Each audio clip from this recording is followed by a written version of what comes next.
जिंदगी बमुश्किल गुजर रही थी। आर्थिक संकट लगातार बढ़ रहे थे। धीरेंद्र का धैर्य एक दिन जवाब दे गया। वो भी अपनी याचिका लेकर अपने दादा के दरबार पहुंच गए।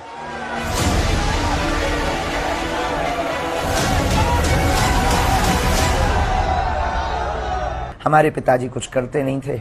भूख की स्थिति में दादा गुरुजी का फक्कड़पन था। वो परिवार से नाता तोड़ा, मतलब तोड़ा।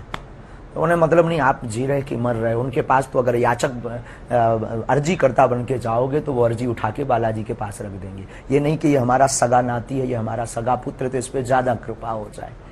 हम भी गए सबकी भांति।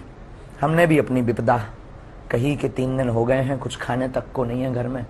रहने का 16x12 का कच्चा मकान, वो भी बरसात में खाट के पलंग के नीचे सोना पड़ता है। बारिश की बूंदें गिरती हैं।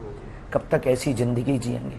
कुछ नहीं तो एक ऐसा कुछ कह दो, कर दो, भोजन ही चलने लगे। जिंदगी में कुछ नहीं तो पिताजी कुछ करने लगे, ऐसा कुछ कर दो। गुरु ने बस बाहें पकड़ी। अवस्था 10-11 वर्ष की थी। और बाहें पकड़ करके बोले तू मुझसे मत जुड़, और सीधा बागेश्वर बालाजी से जोड़ दिया। 2010 में दादा का निधन हो गया तो अचानक बाल धीरेंद्र की दुनिया ही उजड़ गई। लेकिन गुरु तब तक अपना काम कर चुका था। सन्यासी बाबा ने लीला की। स्वप्न में आभास होने लगा। फिर कोई व्यक्ति आता था दिन में, या हम कहीं सत्यनारायण की कथा वांचने जाते थे, जैसे आप आए, शरद जी आए, या कोई व्यक्ति आया, तो हमें लगता था कि वो जब परिचित नहीं थे तो वो आते ही अपना ये नाम बताएगा। ऐसा मन में भाव प्रकट हो जाता था। ये आते ही हमसे 2 बातें बोलेगा, लेकिन झिझक के कारण हम बोल नहीं पाते थे। और वो जब उससे पूछते थे अच्छा आपका नाम क्या है, हमारा हो ये तो पहले पता लग गया था हमें। धीरे धीरे उसकी उसका परिष्कृतकरण हुआ, शुद्धिकरण हुआ। धीरे धीरे जागृति हुई। फिर अज्ञातवास की साधना की, और वो यात्रा और ये यात्रा ऐसे प्रारंभ हो गई। 1 साल अज्ञातवास में रहने के दौरान धीरेंद्र शास्त्री अपनी भावी योजना का खाका तैयार कर चुके थे। वो लौटे तो बालाजी की सेवा में जुट गए। 9-10 साल की अवस्था से ही हमने बालाजी की सेवा की। जब बच्चे खेलना सीखते थे तब से हमने हनुमान चालीसा का पाठ, और गुरु ने जो विधान बताया वो मीडिया पर बताने का विषय नहीं है, वो अनुभव का विषय है। कभी आप आइएगा तो उसको हम आपको बताएंगे कि हमने क्या क्या अपने जीवन में मुश्किलों को सहा, कितना हनुमान चालीसा का पाठ किया, रातों भर हनुमान जी के चरणों में बैठकर रोए हैं, रातों भर हवन किया है। उसका ही ये परिणाम है जो आज सनातन संस्कृति का झंडा जगह जगह गाड़ा जा रहा है। धीरेंद्र शास्त्री ने खुद को बाबा बनाने के लिए तैयार किया। कई बड़े कथावाचकों के कार्यक्रम सुने, एक मोबाइल खरीदा ताकि उनके वीडियो देख सके, और फिर उन्होंने अपनी कर्मभूमि उसी बागेश्वर धाम को बनाया जहां उनके दादा का दरबार लगा करता था। धीरेंद्र शास्त्री ने दादा के अंदाज में ही दरबार लगाना शुरू किया, पर्ची निकालना शुरू किया। क्या नाम था?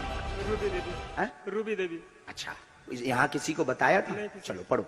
पत्नी का राज जानने आए हैं, मृत्यु का कारण जानने आए। रूबी उर्फ गुड्डी उनका नाम था। उनकी मृत्यु तंत्र कारण से हुई है, उसमें कोई संदेह नहीं है।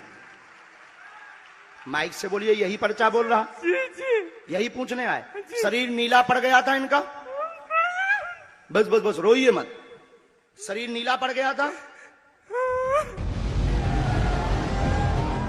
आस्था, धर्म, चमत्कार और भावनाओं के कॉकटेल ने धीरेंद्र शास्त्री का दरबार जमा दिया। वो चंद वर्षों में पंडित धीरेंद्र शास्त्री से बाबा बागेश्वर सरकार कहलाने लगे।